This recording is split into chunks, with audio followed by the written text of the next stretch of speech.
ఇందులో ఒకటే ప్రిన్సిపల్ అమ్మా. మనం శాయశక్తులా ప్రయత్నం చేయాలి. చివరికి ఏ చేయొచ్చు లేతే బి చేయొచ్చు. ఆ చేయొచ్చు, ఈ చేయొచ్చు. అది 2 చేయదగినవే. ఎందులో ఏది చట్టానికి విరుద్ధం కాదు. పబ్లిక్ ఇంట్రెస్ట్‌కి వ్యతిరేకం కాదు. నాకు ఇదే నచ్చింది అంటానంటే మనకేంటి అభ్యంతరం ఉండాలి? హ్మ్. 2 ఒకేలాంటి అయినప్పుడు. కానీ మాలో కొంతమంది ఉన్నారు. నేను చెప్పిందే జరగాలి అని. కాకపోతే వాడు డబ్బు తినేసాడనో, లేదా ఇంకో ఆహ్, ప్రేరేపణతో చేశాడనో, అక్కడే ఆ ఈగో ఉండకూడదు అడ్మినిస్ట్రేషన్‌లో. హ్మ్. ఎందుకంటే we are public servants. We are not politicians. మాకు ఓట్లవి అక్కర్లేదు కదా! వాళ్ళకి పాపం బోలెడు కష్టాలుంటాయి. అది మనం అప్రిషియేట్ చేయాలి. అంతే మరి. ఎంత గొప్పగా చెప్పారు వాళ్ళని అప్రిషియేట్ చేయాలని. మరి ఇంక తప్పదు కదమ్మా మరి. ఇవన్నీ తెలిసే కదా సర్వీస్‌లో మమ్మల్ని ఎవరు చేతులు కట్టేసి బలవంతంగా ఐఏఎస్‌లో చేర్చలేదు కదా! పరీక్ష రాసి ఇంటర్వ్యూకెళ్ళి కావాలని కోరుకుని దేవుడికి మొక్కుకొని మరి గుండ్లు కొట్టించుకొని అప్పుడు మరి సర్వీస్ వచ్చింది మరి. చివరికి కావాలని అది తెచ్చుకున్నాక మరి అక్కడ అక్కడ అక్కడ ఏమేం కావాలో దానికి అనుగుణంగా మరి ఉండాలి మరి తప్పదు. ప్రతి సంవత్సరం తెలుగు స్టేట్స్ నుంచి పదుల సంఖ్యలో యూపీఎస్సీ సైడ్ వస్తూ ఉన్నారు, అచీవ్ చేస్తున్నారు. కొత్త వాళ్ళకి ఎవరైతే న్యూగా ఈ యూపీఎస్సీలోకి ఎంటర్ అవుతారో, బ్యూరోక్రసీలోకి ఎంటర్ అవుతారో వాళ్ళకి మీరు ఇచ్చే కొన్ని ఇంపార్టెంట్ పాయింట్స్ అంటే ఏం చెప్తారు సార్? ముఖ్యంగా చెప్పేదమ్మా, ఎవరైనా advocate, lawyer, civil servant, political leader మీలాగా యూనో జర్నలిస్ట్, ఆర్టిస్ట్, యువర్ ఎవ్రీథింంగ్. ఏదైనా సరే ఎవరికైనా ఉండాల్సిన ముందర దేవుడిచ్చిన ఈ దేహాన్ని జాగ్రత్తగా కాపాడుకోవాలి. Physical fitness is very. ఇవాళ మార్నింగ్ కూడా మీకు చెప్పాల్సినప్పుడు ధైర్యంగా మరి ట్రూత్‌ఫుల్‌గా చెప్పాలి కదా మరి. అందుకని ఒక 1 అవర్ ఫుల్ వర్కౌట్ చేసి అప్పుడు మరి స్నానం చేసి పూజ చేసుకొని అదేమో మళ్ళీ ఎమోషనల్ స్టెబిలిటీ. పూజ వల్ల, మరి యోగా వల్ల, మరి మెడిటేషన్ వల్ల ఒక విధమైన స్టెబిలిటీ వస్తుంది ఎమోషనల్. మీరు చెప్పాను కదా ఇప్పుడు కంట్రోల్ చేసుకోవడం, లేని ఎమోషన్ తెప్పించుకోవడం అవి కూడా వస్తాయి. తర్వాత మెంటల్ అలర్ట్‌నెస్. మన మెదడుని మరి దాన్ని షార్ప్‌గా ఉంచుకోవాలి కదా! ఏదో కంప్యూటర్ మీద గేమ్స్ ఆడో, క్రాస్ వర్డ్ పజిల్ చేసో ఏదో. ఈ 3 ఎవరికైనా సరే యంగ్‌స్టర్స్‌కి నేనిచ్చే సలహా ఇది. అడ్మినిస్ట్రేషన్‌లో ముఖ్యంగా ఏంటంటే ఇది ప్రజాస్వామ్యం. పటేల్ గారు ఐఏఎస్ పెట్టిన ఐఏఎస్ కాదిది. కానీ అందుకని చెప్పి వాడు ఏం చెప్తే అది చేయడం కూడా చాలా తక్కువ అది. ఎందుకంటే మన బాసెస్ ఎవరు? మన జీతం ఇచ్చేదెవరు? ఎక్కడి నుంచి వస్తుంది? From the consolidated fund. దానికి కంట్రిబ్యూట్ చేసేది ప్రజలు. సో మనం ప్రజా సేవకులం, నాట్ గవర్నమెంట్ సర్వెంట్స్. సో కానీ రోజు 6 కోట్ల తెలుగు వాళ్ళని అడగలేం కదా! అయ్యా ఇదేం చేయమంటారు ఈ ఫైల్ చూపించి. కనుక వాళ్ళ ప్రతినిధులు మరి మంత్రులు.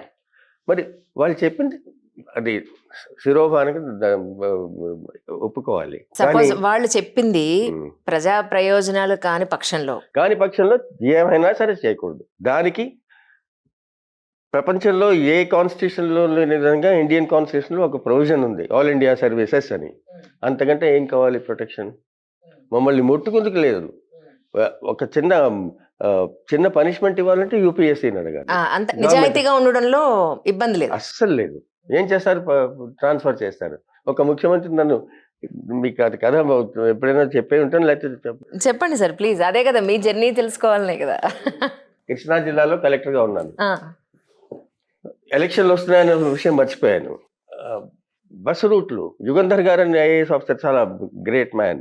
నక్సలైట్ యాక్టివిటీ శ్రీకాకుళంలో చేశాడు ఆయన. ఆయనేమో self employment scheme for the youth అని ఒకటి పెట్టాడు. 8 మంది పిల్లలకి ఒక బస్సు ఇస్తారు. అందులో నాకు జ్ఞాపకం సరిగ్గా ఉంటే 2 కండక్టర్లు, 5 డ్రైవర్లు, 5 కండక్టర్లు. 8 మందికి ఉద్యోగం వస్తుంది ఒక బస్సు వల్ల. అది పెట్టి అది అన్ని చోట్ల జరిగింది. హైదరాబాద్‌లో ట్రైసెమ్ సెట్ విన్ అని ఉండేది. ట్విన్ సిటీస్ అని. అక్కడేమో సెట్ కూర్ అనేది ఒకటి కృష్ణాలో ఉండేది. అది ఒక రోజు పొద్దున్న లేస్తే పేపర్‌లో చూస్తే కలెక్టర్ మీద ఒత్తిడి అని చెప్పి ఏంట్రా అని చూస్తే అవి జరగలేదు విజయవాడలో. అది ఎందుకంటే నేనేమో భయపడి పొలిటికల్ ఆపేశారండి.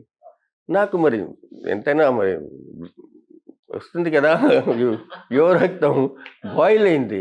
సో వెంటనే ముగ్గురు మా మెంబర్స్ ఉండేవారు. ఒక నాన్ అఫీషియల్ మెంబరు, ఒక డిప్యూటీ ట్రాన్స్పోర్ట్ కమిషనరు, ఒక సూపరింటెండెంట్ ఆఫ్ పోలీసు.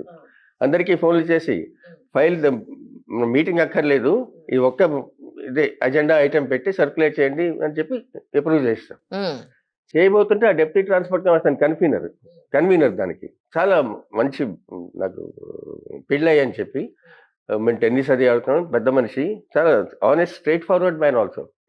అయ్యా కొంచెం ఆలోచించి చేయండి, తొందరపడుతున్నారేమో పెద్ద పెద్దవాళ్ళు వీళ్ళందరూ, తర్వాత ఎక్కడెక్కడ దీన్ని ఆలోచిస్తే పనే జరగదయ్యా, పేపర్లో పరువు పోతుంది, తర్వాత చేయాల్సిన పని కదా, అది మనం తప్పు చేయట్లేదు, చేద్దాం చూద్దాం ఏమవుతుందని. అప్పుడు ఢిల్లీ నుంచి హైదరాబాద్ నుంచి ఒక సీనియర్ పోలీస్ ఆఫీసర్ ఫోన్ చేశాడు.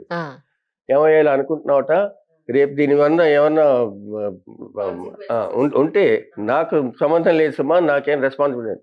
నేను మీకు ఫోన్ చేయలేదు కదా సార్, మీరే కదా నాకు చేశారు, నాకు ఫోన్ చేసి నన్ను బెదిరిస్తారంటే మీరు ఆ మాత్రం ఇంగిత జ్ఞానం లేదా నాకు, దీనివల్ల ఎటువంటి రిపర్కషన్స్ ఉంటాయి అన్నీ తెలిసి తెగించే చేస్తున్నాను కానీ అని చెప్పింది.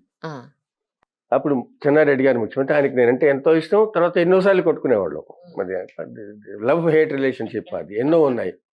సరే ఆయన ఏదో వైజాగ్ వెళ్ళాల్సిన ప్లేను గన్నవరంలో ఏదో టెక్నికల్ ఫాల్ట్ వచ్చి అయిపోయింది.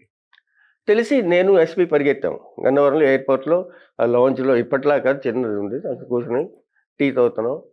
అయింది అంతా అయ్యాక ప్లేన్ దగ్గరికి తీసుకెళ్తున్నాను ఆయన్ని. ఆయన చెన్నారెడ్డి గారు అంటే రాజస్థాన్లో కానీ తమిళనాడులో కానీ ఇక్కడ కానీ అందరికీ ఠారు. అసలు ఆయన నోరెత్తే పొలిటీషియన్స్కి భయం. తర్వాత ఎక్స్ట్రాడినరీ ఏబుల్ అడ్మినిస్ట్రేటర్ ఆల్సో. ఆయన ఎన్నో బ్రహ్మాండమైన శక్తికి సామర్థ్యం ఉన్న మనిషి. ఏమయ్యా అంతా బాగానే ఉందా అన్నాడు.